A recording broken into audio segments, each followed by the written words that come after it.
O, usap tayo. Ang galing mo na magsalita, ang yabang mo nga eh. So, okay. Kita mo nakakahawak na si Diggs channel lang. Yung tawag na yung juice. Ng juice. Yun, okay na, okay. Medyo okay yung ano lang, yung paglakad ko out of balance pa. Oo. Pero kunti na lang. Ang yabang mo. Ang yabang po. Ayun o, umiinom na siya ng fresh juices. Umpisa dito magtrabaho sa Saudi Arabia. July 20, 2007, nag-start ako dito trabaho sa Saudi Arabia. So, first company lang, sir. Una, yung first company lang. Yan lang talaga isang company ko. Tapos, every 2 years vacation. Hanggang ngayon, sir. 19 anyos. Tagal po, di ba? Ganun katsaga si Diggs Channel. Kasi tisawa ng Panginoon, kahit paano, nakapagtapos sa pangarap ng mga anak ko. So, 5 anak ko, sir, puro laki. Hello po sa mga kuya dyan. Kamusta kayo? At saka, pero isa lang asawa, ha? Isa lang asawa, parang ikaw. I love my wife and my family yun. Salamat ako sa mga supporters ko, nandyan kayo. Ito yung pangyayari sa akin. Biglaan lang, pero pasalamat ako sa taas talaga. Yun, binigyan ako ng milagro, miracle of bait, ang bait ng Diyos. Ang bait ng Diyos, yan. Yun na, sir, eh. Balita ko po ay nakakalakad ka na.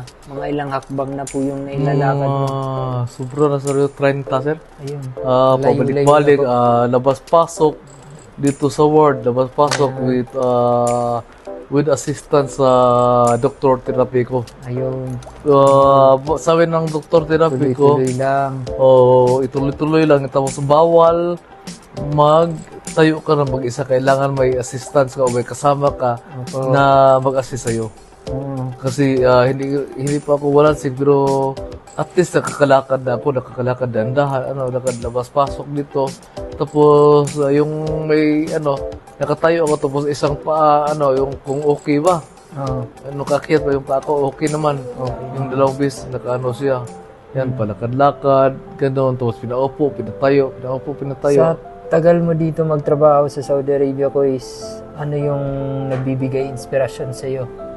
So, ang nagbibigay ng inspirasyon ko sa totoo lang yung pamilya ko na may taguyod sila sa yung mawala ang kahirapan, yung maganda ang pamumuhay. So, tapos nakapag-aral sa mga anak ko, tapos may maprofessional sa lahat. Kailangan na hindi lang ikaw yung decision kasi may asawa ka eh. So, dapat makinig sa asawa.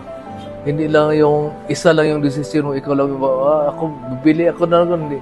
Dapat makinig ka kasi sabi niya, wag muna kasi meron tayong project. Dapat mag-intindihan ko yung dalawa para hindi yung magawa na away. Ano po ba yung mga naipundar niyo na po sa Pilipinas? Actually, sobrang tiyaga mo sa trabaho. Naipundar ko sa nakabili ako ng bahay lupa. May sarili akong bahay talaga, may Pero nakabili ako ng bahay lupa, tapos isang dating OFW na bilihan ko.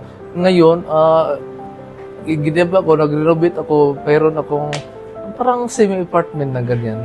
May 5 rooms, tapos may sariling titulado yun, kompleto yun.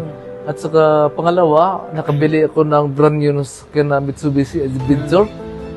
Yan.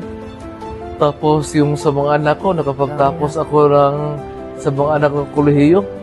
Isang mechanical engineer, isang cruiser, isang HRM, at saka yung Marines, graduating Marines ngayon, at saka mayroon ako elementary at saka high school. Hello po sa inyo. Kumusta po kayo? At saka yung mga yate natin dyan, kailan po? Yung yate hindi mo natin ipalabas pag isortisa lang muna natin.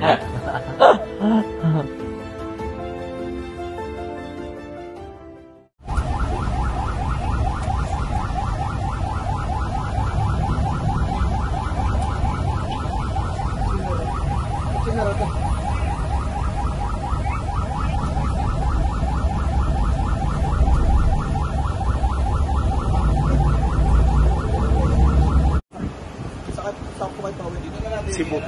Pagdating ng Cebu, sir, may sundo na kayo dyan? Ay, meron naman. Coordinated na po sa OWA. Hindi coordinated sa OWA. Yung relative lang namin kasi I don't know if may taga-OWA na mag-receive sa amin. But yung service papunta sa bahay talaga. Provided po ninyo? Oo, provided.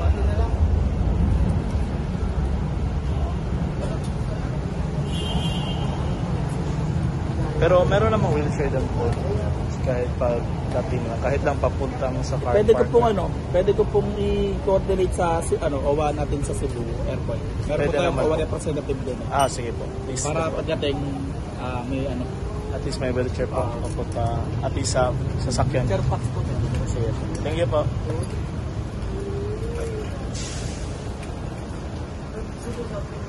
Stroke. Mga stroke po. Sa Picture lang tayo.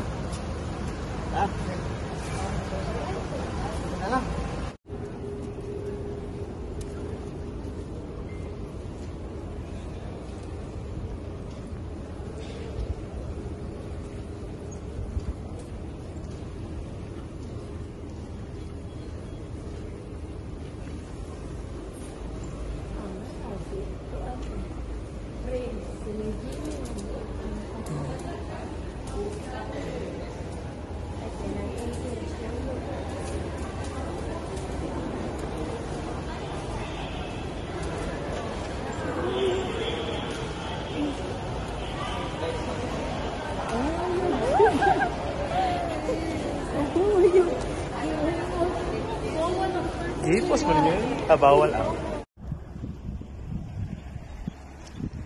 Yun, no?